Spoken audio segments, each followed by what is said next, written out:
And we're very excited to have newly crowned Australian Open champion Madison Keys here in the studio. I love the size of that trophy. She's going to talk about how it feels to win her first ever Grand Slam title.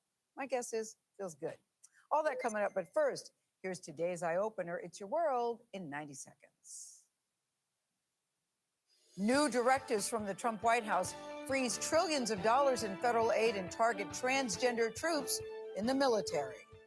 To ensure that we have the most lethal fighting force in the world, we will get transgender ideology the hell out of our military. Tech stocks plummet on Wall Street as a small Chinese startup stuns the artificial intelligence industry. The U.S. and China are in an arms race when it comes to AI. And a CBS News investigation uncovers China's spying campaign targeting American service members. They will turn over every stone to try and collect what they can. Lady Gaga announced the release of her 7th studio album. Mayhem is set to be released on March 7th. A woman in Alabama recently gave birth to a baby in the parking lot of a Krispy Kreme. Officials say the baby's birth certificate will be the first to name Krispy Kreme as place of birth. The delivery was a complete success, and both mother and baby have been blazed. For an artificial intelligence chatbot made by a Chinese startup, it appears to have quickly caught up with American tech companies, but a fraction of the cost. Who would have expected the Chinese to do it cheaper?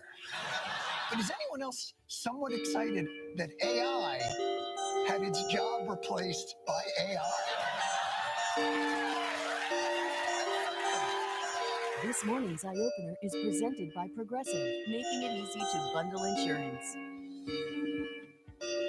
He makes a good point there on that one. AI. Yeah. It's only a matter of time. Exactly right. More on that to come.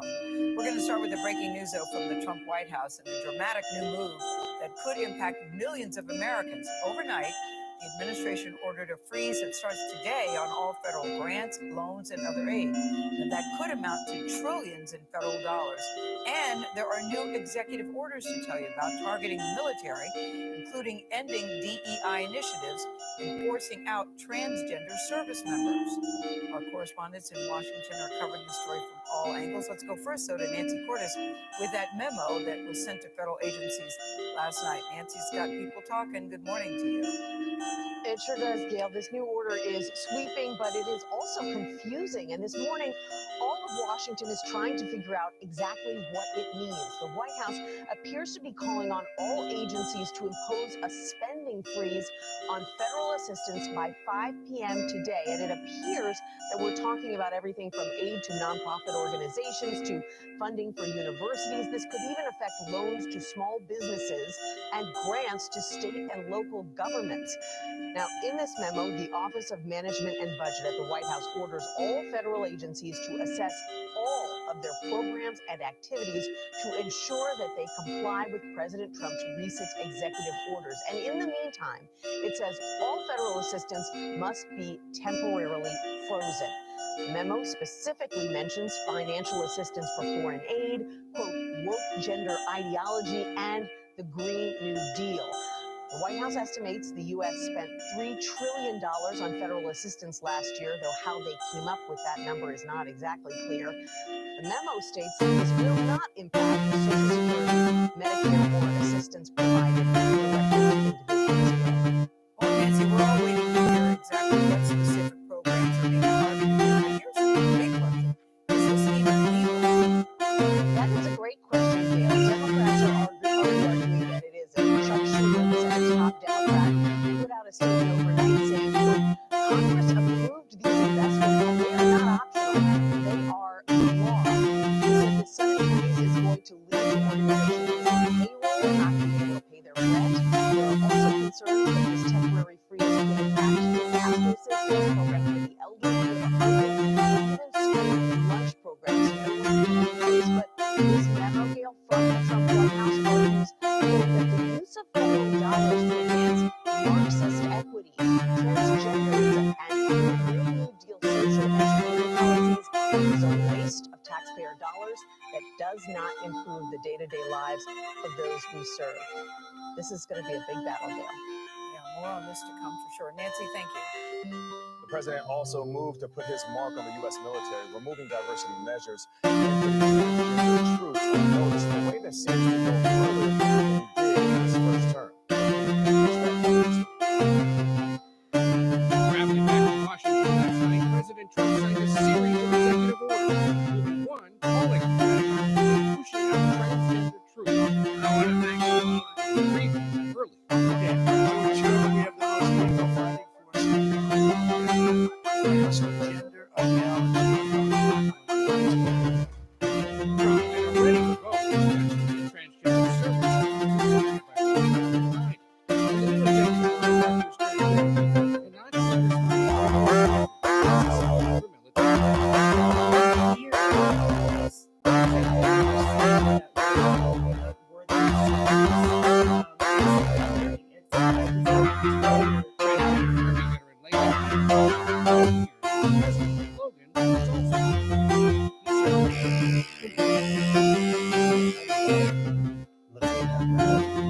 U.S. records discharged for refusing to comply with the Pentagon's COVID-19 vaccine mandate, restoring their rank, providing back pay. Biden-era mandate was rescinded in early 2023. Only about 110 of those programs have since been withdrawn. Trump is also worried the Pentagon will start developing an Iron Dome system for the USA. Its model of the air defense system is the most missiles fired in Israel from ever targeted. And we protect other countries, but we don't tend to protect ourselves. And in another move on Monday, more than a dozen Justice Department officials who worked on Special Counsel Jack Smith's investigation of Trump were fired. Spokesman tell CBS News the acting Attorney General, quote, didn't believe they could be trusted to faithfully implement the president's agenda. Tony, lots of Thank you very much. In Washington. That's for sure, Ed. Thank you very much. Appreciate it. We're going to turn now to the $1 trillion sell-off of tech stocks on Wall Street yesterday. They plunged after a Chinese-owned startup company called DeepSeek claimed to have a startling new advance in artificial intelligence. We're talking about it. CBS News Money Watch correspondent Kelly Green is here for more on this. Kelly, thank you very much for joining us. Do we believe this Chinese company's claim? And if we do, how different is their model from the U.S.? Well, that's sort of the big thing. Are they basically, they built a better, cheaper chatbot that uses less energy. So analysts are looking at this. They're saying it's nearly as good as ChatGPT from OpenAI, but it can actually explain its reasoning before it gives you the answer. The big thing is DeepSeek is saying that this costs less than $6 million to make. You compare that to $100 million to $1 billion for the comparable U.S. models, and it's also more energy efficient. It used just about 2,000 chips versus tens of thousands. But to your point, so instead of using the fancy U.S.-made NVIDIA chips, they used whatever they were able to get. So is that why there was this big sell-off in the market? Exactly. This really calls into question the American chip makers' dominance. NVIDIA lost nearly $600 million. That was the single biggest loss rate stock in a day in history. Wow. Yes. I couldn't believe it when I heard that number. Exactly. And also think about this. Meta, all of these other companies, they're investing hundreds of billions of dollars in data centers. If you believe DeepSeek, these companies should be able to do that for far less money, and that's their investors. Sam Altman weighed in. What they're able to. He's a competitor, I get it. Right. Because he's excited about the competition. Invigorating. Invigorating, okay. Thank you. Yeah, Kelly, thank you very much. Appreciate it. All right, we're going to turn now to the next round of wintry weather set to slam much of the Northeast. Snow and wind will likely move across the Great Lakes today, reaching New England tonight. For more on where the heaviest snow will pile up, we're going to go now to meteorologist Rob Marciano. Rob, good morning. Good morning, Tony. Parts of the Northeast getting hit with some winter weather for sure. Take a look out the window to Burlington, Vermont. There's the airport. Parts of the tarmac snow covered. They are under de-icing delays in some spots. Some of the North New York airports may see some ground stops because of wind today. Radar showing some snow. Some of the snow squall warnings across parts of the Northeast. That means low visibility and very dangerous driving conditions. We get another pulse coming through Wednesday, and that means we could see some accumulations. How much are we going to see? 1 to 3 inches in Pittsburgh, 3 to 6 inches in Syracuse. Because it's been so cold, most of the lake effect snow has been shut out. Speaking of cold, I'll show you what's across the upper Midwest. Temperatures are going to drop 10 to 15 degrees from today to tomorrow. Places like Chicago, Minneapolis, and this cold slides off towards the east. DC, 57 degrees. That feels pretty warm, doesn't it? They're dropping to 46. Temperatures dropping 10 to 15 degrees Wednesday into Thursday, and staying cold, it looks like, through the weekend. So we're in now across the Northeast. No real warm-up coming. Stay safe out there to drive you through any of these snow squalls over the next 12 to 36 hours. Yeah, all right. Rob, we got it. Thank you so much. Turning now to the Middle East, where about 200,000 displaced Palestinians have now returned to northern Gaza as part of the Israel-Hamas ceasefire agreement. So we followed one man who's making the journey to his hometown after 15 months of war, which began with the deadly assault by Hamas on Israel. Elizabeth Palmer has that story. A river of people on the move along the shore of the Mediterranean Sea north, not sure what the bombing has left of their neighborhoods. I can imagine. We can live in the streets, says this woman. I just want to be home. Men, women, whole families set off as soon as the Israeli military opened the road and withdrew. Instead, Hamas fighters were there on a charm offensive that also makes the point they are still in charge. Mansour al-Sharafi joined the crowd, meeting old friends along the way. They are amazed and overjoyed to find themselves alive. At last, he reached his old neighborhood. He couldn't believe his eyes.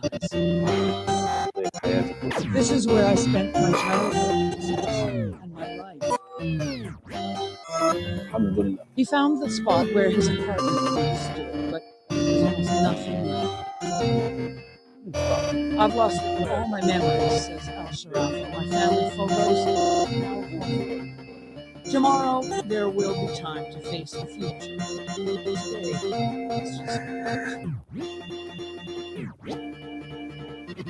There's also news on the hostages this morning. Israel says that 6 more will be released this week.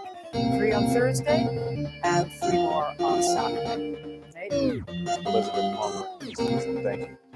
Voters in Germany got a surprise at a weekend election rally, bless you, Tony, when Trump advisor Elon Musk showed up on a video link praising a right-wing party and calling it the best hope for Germany. Lee Canary has more on Musk's message, suggesting it's time for Germans to shake off their Nazi past. Can you hear me? Elon Musk appeared at a campaign rally for Germany's far-right Alternative for Germany party just weeks before a national election. I think there's frankly too much of a focus on past guilt, and we need to move beyond that. Children should not be guilty of the sins of their parents, or even let alone their parents, their great-grandparents, maybe even. Outside the party, many Germans were deeply offended by these comments, says Tom Nunnally, the economist.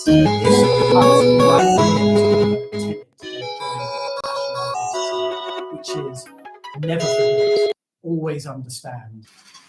On Monday, many remembered the horrors of the Holocaust 80 years after the liberation of the Auschwitz death camp.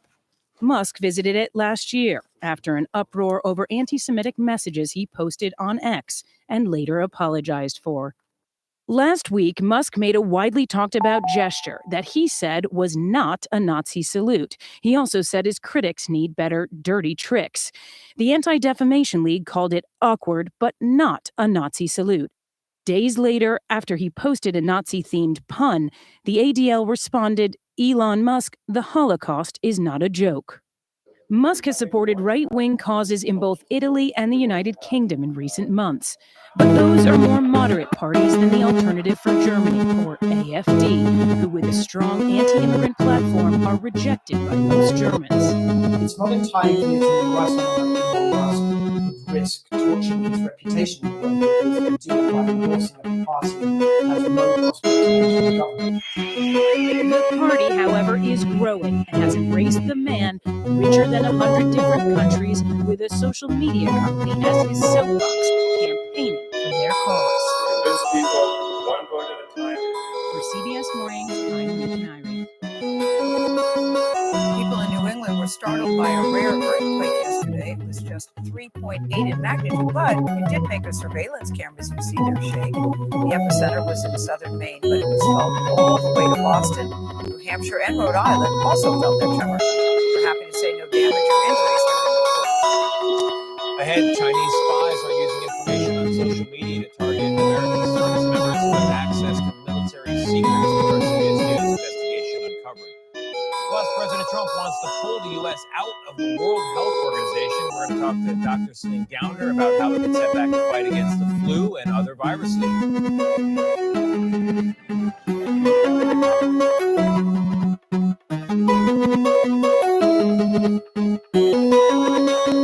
Politics isn't a game. The data says you do have